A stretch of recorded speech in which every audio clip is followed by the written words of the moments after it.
Le Nouvel Esprit Public, Philippe Meyer, bonjour.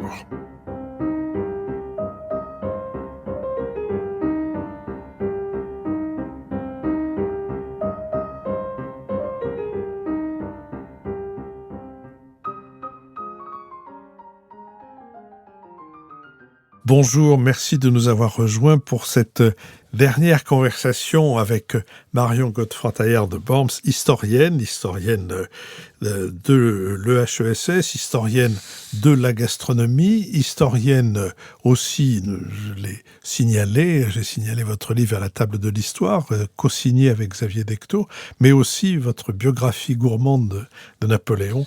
Que mangeait-il Marion Godefroy-Taillard de Bormes, bonjour. Bonjour. J'aimerais, puisque nous avons beaucoup parlé de l'histoire dans nos deux premiers entretiens, et puis aussi dans le dernier entretien à propos du Fouquet, j'aimerais que cette dernière conversation soit consacrée à l'importance de la formation en histoire dans les écoles hôtelières et dans les écoles de cuisine. Qu'est-ce qui, pour vous, marque la nécessité, l'intérêt de cette formation en histoire dans ces deux établissements, ces deux types d'établissements? Je dirais au départ l'orgueil.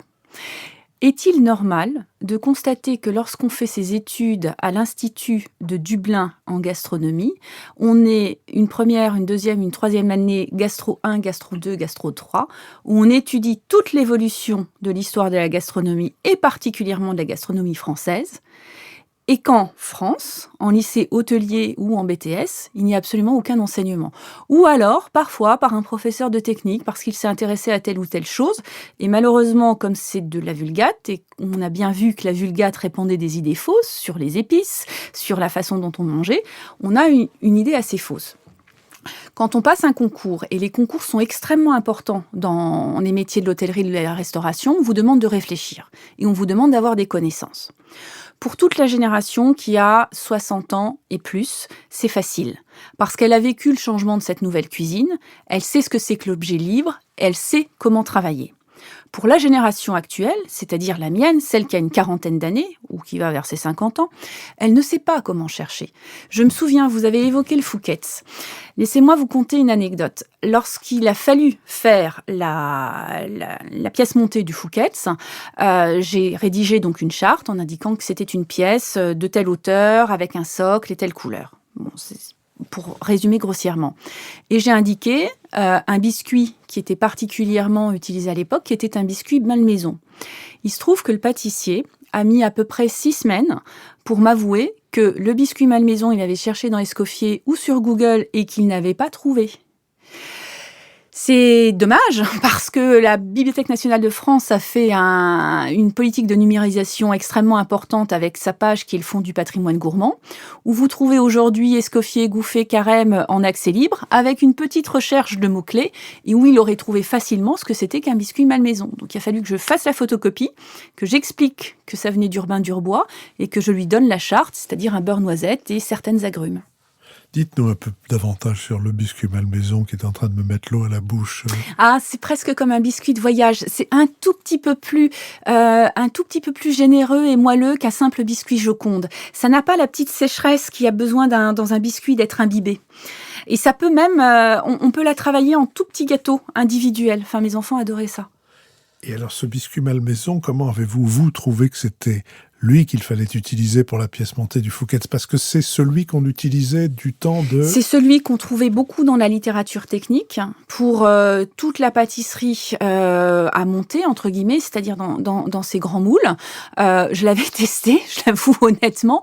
Bon, alors vous ruinez un poulet, c'est 24 œufs pour 500 grammes d'appareil. Donc. Mais et c'était délicieux, ça n'avait strictement rien à voir, ça n'était pas grossier, c'était fin et ça n'avait rien à voir avec les saveurs qu'on pouvait imaginer aujourd'hui, où tout est très mince, très fin, doit être équilibré selon une norme particulière, il faut que ça croque, il faut que ça soit acide amer, etc. Donc voilà. Mais il y a plein d'autres choses chez Urbain Durbois. Et on peut le trouver donc sur le site de la BNF. De la BNF, gratuitement, même si vous n'êtes pas chercheur, numérisez et baladez-vous là-dedans. Parce que c'est le moment où les maîtres queux ont voulu reproduire les gestes avec les mains. Aujourd'hui, les chefs, on ne les trouve que sur Instagram et on voit des mains gantées avec des pinces. À l'époque, la main reste l'instrument de mesure. On parle d'une poignée de farine, on parle d'une prise de sel. On retrouve tout cela dans ces livres-là. Alors, donc, en Irlande, mais peut-être aussi ailleurs, on enseigne l'histoire de la gastronomie française. Et pas en France. Et pas en France. Et c'est compliqué parce que ça veut dire qu'il faut changer les programmes. Et ça serait intéressant parce qu'actuellement, il y a une grande réflexion sur l'enseignement technique en France. Mais manifestement, on ne s'intéresse que à la partie technique et la partie académique n'est pas décidée. Et c'est bien dommage. Là, j'ai actuellement 2 élèves que je salue qui vont présenter le Trophée 1000. Les épreuves portent sur une crêpe Suzette. Le jeune Léonard, qui est absolument charmant, n'avait pas eu le réflexe ou l'idée de se demander qu'est-ce que c'était qu'une crêpe Suzette, est-ce qu'elle était vraiment flambée, quelle liqueur on utilisait. Et son professeur non plus, d'ailleurs, de technique, n'a pas eu l'idée de lui dire regarde quand même dans Escoffier. Or, comment vous voulez réinventer quelque chose si vous ne le connaissez pas au départ ? On les abrutis dans toutes les émissions, et notamment les émissions télévisuelles, de cette idée de réinventer, sauf qu'ils en sont à réinventer la roue, et que la roue, elle a déjà été inventée. Si on ne comprend pourquoi il y a le choix de tels aliments, et dans quel cadre de codification, on ne peut pas s'en extraire et faire un pas de côté. Et c'est aujourd'hui la difficulté, le défi, pour qu'on soit encore une cuisine qui est leader dans le monde. Je ne suis pas sûre qu'on la soit encore toujours aujourd'hui. Alors, d'abord, vous avez un élève, mais dans quel cadre vous avez un élève qui prépare les crêpes Suzette ? Parce que donc j'enseigne à Médéric, au lycée hôtelier Médéric. D'accord. Et il s'agit, et je l'embrasse, de Léonard Surel et d'Élise Souchez, et qui présente le Trophée 1000. Et lui, il est en terminale et elle est en BTS. D'accord. Alors, cette crêpe Suzette, puisqu'il n'était pas allé regarder, ni lui ni son professeur, quelle en était l'histoire, comment s'apprêtait-il à le faire ? Il s'apprêtait à la faire comme il l'avait toujours vu, mais sans se poser de questions. C'est-à-dire, par exemple, s'il faut un peu travailler les agrumes, savoir que c'est de la liqueur de curaçao et que dans la liqueur du curaçao, à l'origine, il y a un petit peu d'amande et d'orange, forcément, ça vous induit la réflexion. Savoir que cette crêpe n'était pas flambée, au départ, qu'on n'avait pas cette habitude-là, ça pose aussi également une question. Donc après, est-ce que je peux changer mon flambage ? Et que si je change mon curaçao, vers quoi je vais m'orienter ? Je vais m'orienter forcément vers quelque chose qui soit dans les agrumes. Ça aide à réfléchir. Et est-ce qu'il ne risque pas, s'il s'instruit, de se retrouver défavorisé par rapport à un jury qui, lui, est aussi ignorant que lui-même l'était avant de vous rencontrer ? Alors, le jury n'est pas ignorant. Nous le connaissons à l'avance et non, il y a peu de chance. Bon, je suis rassuré. Est-ce qu'il y a eu des tentatives d'abord de donner une place raisonnable à l'histoire dans l'enseignement des écoles hôtelières et des écoles de restauration ? Non, jamais. Parce que finalement, on est dans un enseignement qui pose la question du comment. Comment fais-tu quelque chose ? Quelle casserole ? Est-ce que tu prends une russe ? Comment tu fouettes ? Et on n'est jamais dans la question du pourquoi. Or, la question du pourquoi, elle est essentielle dans l'évolution d'une carrière. Vous parliez de Michel Brasse. Regardez la bibliothèque de Michel Brasse qu'il s'est constituée. Regardez la façon dont il travaille, il regarde les anciens pour comprendre. Et une fois qu'il a compris, il propose. Il s'émancipe. Il s'émancipe parce qu'il ne veut pas de jupe sur les tables, mais il a quand même une nappe qui revient. Il s'émancipe parce qu'il considère que dans l'ordre de la plâtrerie, le couteau, c'est un symbole, donc on ne le changera pas. Il s'émancipe avec la question des herbes, parce qu'il a cette connaissance-là. Mais il a la connaissance. Michel Brasse, lorsqu'il a ouvert la halle au grain, donc à la Fondation Pinault, un de ses premiers réflexes, ça a été de demander, c'est quoi un grain ? Est-ce que les légumineuses, c'est un grain ? Qu'est-ce que ça veut dire, un grain ? Pour ne pas faire une cuisine, entre guillemets, de pop-corn, si je puis dire, mais travailler vraiment cette notion du grain. Et ça a été un plaisir d'échanger avec lui autour de ça, sur le symbole du grain, aussi en tant qu'unité monétaire, pendant longtemps, dans nos civilisations. Et dans vos périples dans le monde des meilleurs ouvriers de France, vous avez rencontré beaucoup de curiosité pour l'histoire ? Oui. À ce niveau-là, oui. Sauf, je dirais, sur les plus médiatiques d'entre eux. Mais souvent oui, parce que y a un intérêt de comprendre, parce qu'ils ont inventé eux-mêmes quelque chose, ils ont eu ces cours-là et ça leur permet de mettre leur inscription professionnelle dans l'histoire d'une profession. Parce qu'ils considèrent l'ensemble des choses et non pas juste l'invention de mon nom par un plat au milieu de tout un tas de plats. C'est sans doute ça la différence. Concevoir simplement un plat parmi tant d'autres et se concevoir en tant que maître cuisinier ou maître queux au sein de la construction d'une profession pluriséculaire. Est-ce qu'on peut imaginer que la connaissance de l'histoire fasse partie du concours de meilleur ouvrier de France ? Alors, si Christophe Quentin m'écoute, j'aimerais bien, mais je ne suis pas sûre qu'il soit d'accord, mais ça serait une idée. Ça serait une idée. Au lieu de poser un QCM, connaissez-vous Antonin Carême ou qu'a-t-il écrit, être capable d'être un peu plus fin. Quelle est la codification d'Antonin Carême ? À quoi servent vraiment les épices ? Et là, peut-être qu'on obtiendrait un autre regard et qu'on serait pertinent pour proposer de nouvelles évolutions dans les arts culinaires. La cuisine a un statut aujourd'hui qu'elle n'avait pas dans les années des 30 Glorieuses, je dirais, pour des tas de raisons. D'abord parce que les logements sont plus grands et que la cuisine et la salle de bain sont les deux parties du logement pour lesquelles on investit le plus, parce que l'équipement a beaucoup changé, parce que la cuisine à induction, enfin les fours à induction, les cuisinières à induction, parce que les fours à micro-ondes, parce que aussi c'est devenu un signe, me semble-t-il, de réussite sociale. Et puis, comme on le voit, d'une manière tout à fait inattendue, la cuisine a envahi les programmes de télévision. Elle l'a envahi de deux manières. Les émissions, comment on peut dire, de compétition, genre un dîner presque parfait, où il s'agit de réunir autour d'une même table 5 ou 6 personnes qui doivent s'éblouir les unes les autres en s'invitant à dîner pendant les 5 ou 6 semaines ou les 5 ou 6 jours, je me souviens plus, qui suivent, et puis les concours de jeunes chefs, les concours des top chefs et autres, tout ça avec des vieux de la vieille, et un certain nombre de gens. Je dois dire que personnellement, j'ai une grande... j'ai pas beaucoup d'affection pour ces émissions de Top Chef parce que j'aime pas les adjudants en général et les adjudants de fourneau me paraissent pas beaucoup plus intéressants que les adjudants de caserne. Mais je peux me tromper. J'en ai pas vu peut-être suffisamment pour avoir un jugement nuancé, mais j'ai horreur qu'on aboie sur les élèves. C'est pas... Bon, mais peu importe cette digression. Qu'est-ce que vous pensez, vous, de cette transformation de la cuisine et notamment de cette entrée en masse de la cuisine à la télévision sous les deux formes que je viens d'indiquer ? Alors, je dirais que pour moi, puisque je suis malheureusement une historienne et que je réfléchis sur plusieurs générations, c'est pas une entrée en masse. L'entrée en masse, elle commence avec Taïwan, avec la multiplication des imprimés et avec le fait que dès le départ, depuis Gutenberg, qu'est-ce qu'on imprime le plus ? La Bible et les ouvrages de cuisine. Donc, ce n'est qu'un média différent qui s'adresse à des clients différents, c'est-à-dire le commun des mortels. Mais on avait déjà des émissions de cuisine anciennes. Souvenons-nous de Michel Guérard, qui était à la télévision. Souvenons-vous du travail absolument fabuleux qu'a fait Raymond Oliver, qui était par ailleurs le chef du Grand Véfour, et qui entendait expliquer.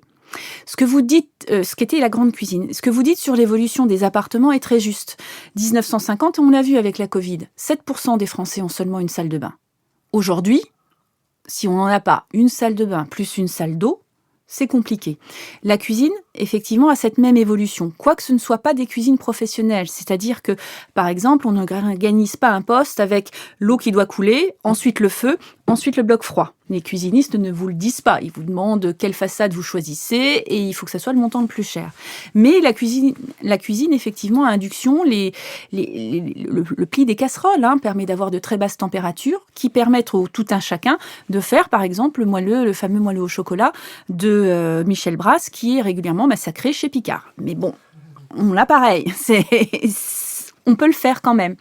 Donc, ces émissions de télévision, faut pas oublier ce que c'est qu'un concours dans l'univers professionnel.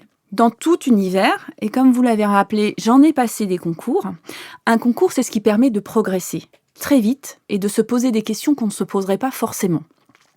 Un concours en cuisine, c'est pareil. Parlions de mes élèves sympathiques, et Léonard et Élise. D'un seul coup, ils ont gagné une année et demie, 2 années sur la manière de travailler, d'appréhender d'un seul coup leur métier. Donc, ces concours se retrouvent à la télévision avec, vous le savez très bien, des objectifs qui sont des objectifs de production, donc de scénarisation.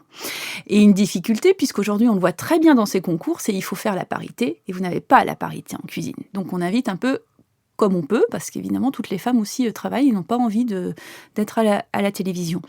Ces concours-là permettent quand même de voir un certain nombre de choses. C'est-à-dire, surtout sur les premiers éléments. Les premières, là où vous avez la moitié de la brigade quasiment qui est finalement qui ne passe pas, sur cette répétition de la cuisine. Et ce qui est intéressant, c'est de s'en servir comme archive. Vous prenez la première saison de Top Chef et vous regardez la saison qui est actuelle, et vous comparez les 6 premières émissions. Et là, vous allez vous rendre compte que la cuisine, finalement, elle n'en sort pas grandie. La manière de travailler est quasi la même. La codification n'a pas évolué. Et pourtant, on pourrait voir ces changements-là. Les changements-là, dans ces émissions, ils sont rares. Ils sont par des personnalités qui ont déjà une identité. Par exemple, Maurice Sacco a déjà une identité.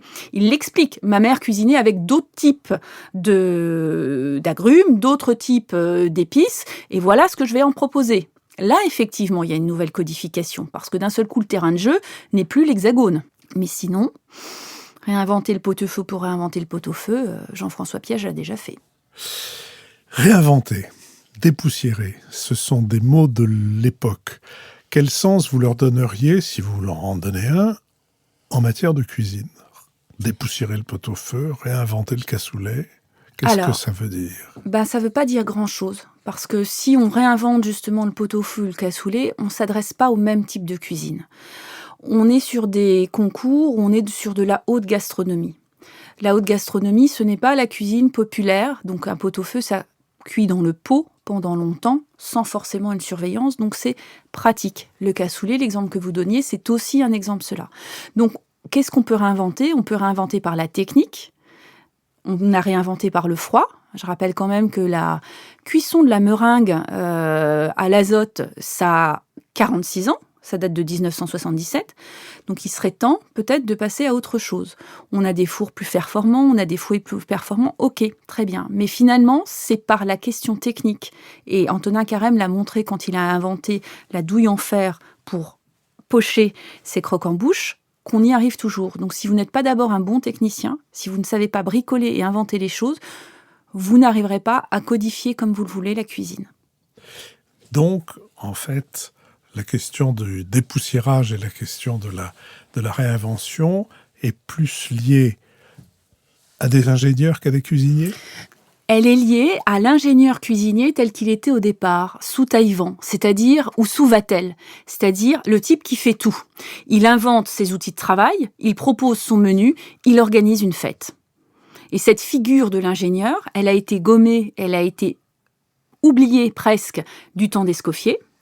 Elle est revenue partiellement avec la nouvelle cuisine quand on a retravaillé les jus, quand des gens comme Jacques Maximin ont décidé de snacker sur leur plaque directement avant que les planchas n'existent. Et maintenant, on attend qu'elle arrive. Mais effectivement, c'est très juste. La figure de l'ingénieur maître queux, c'est une figure importante. Marion, Godefroy Taillard de Bantes, nous allons nous quitter sur l'évocation de cette figure de l'ingénieur cuisinier et sur l'espoir que nous le verrons, sans avoir à attendre une génération, que nous le verrons apparaître. Merci beaucoup pour ces entretiens. Merci à vous, vivement.